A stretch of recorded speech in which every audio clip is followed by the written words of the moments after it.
Abraham दो ईश्वर मिट्टी कोड़ा गिद्रे एमाया मेंतने गो दो कथा एमा दिया और उन्हें गिद्रे खोन अडिगान बॉस बढ़ा मेंतने लया देता है जहाँ होते गोटा धरती रे असिस रे कारोने हुआ मेनखान अब्राहम और आज बहु सारा दो गिद्रे जन्म बखरा अडिगान किन हालाम आरकिन बुढ़ी लेनता है दो 20 बछर पारोमेना और नित हो अब्राहम दो ईश्वरा गो दो कथा रे भरसा दहो लेया तीन रे अब्राहम 100 बछरे हुयन और सारा दो 90 बछरे हुयन उन जुखा ईश्वर बाबा आजा गो दो कथाय पुरो किया सारा दो मिटन कोड़ा गिद्रे जानम के दिया तीन रे उनके गिद्रे हुयना सारा दो अड़ी तेटे कुसियना आरे रस्कयना आरे मेन किया ईश्वर दो इने रस्क हचो किदिया ओना खातिर उनिया ᱧᱩᱛᱩᱢ दो इसहाक के दोहो के तया जहाँ रिया माने दो उनिये लांदाया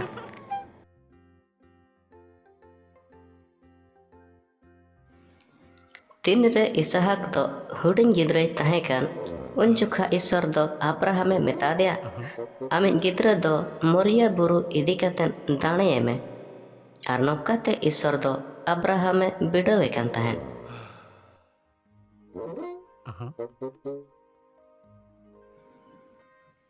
इसहाक दो सहाने गो किया और अब्राहम दो छुरी और मार्शाले साब तरा किया बना होड़ मिते बुरु चेतान किन देजना और इसहाक के मेन किया दाणे बकरा भेड़ा हपन दो उकुरिजान और अब्राहमे रोल रुआड़ दिया ईश्वरे जोगावलांगा अब्राहम दो पिंडे बनाव किया और ना पिंड चेतान रे सहन कोय दोहो किया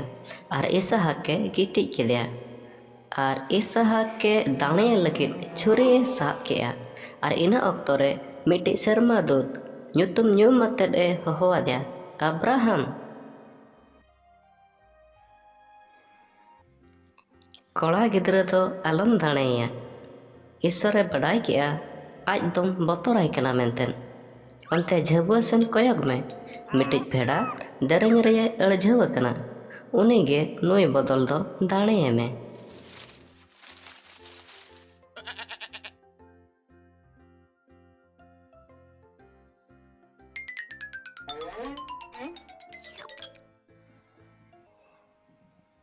और नौका लगते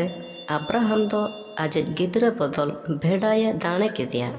और अना ठाव रे ᱧᱩᱛᱩᱢ दो जिहोबा जरी मेन दो ईश्वरे जोगावाए दोहो किया चेदा से ईश्वर बाबा दाणे बखराय जोगावा किना और ओना लेकागे ईश्वर बाबा गो दोहो कथा हो सरियन तया नवा वीडियो नेल कते चेलेका पे बुझो किया कमेंट ते लई पे नवा गे खान चैनल हो सब्सक्राइब का ताबन पे।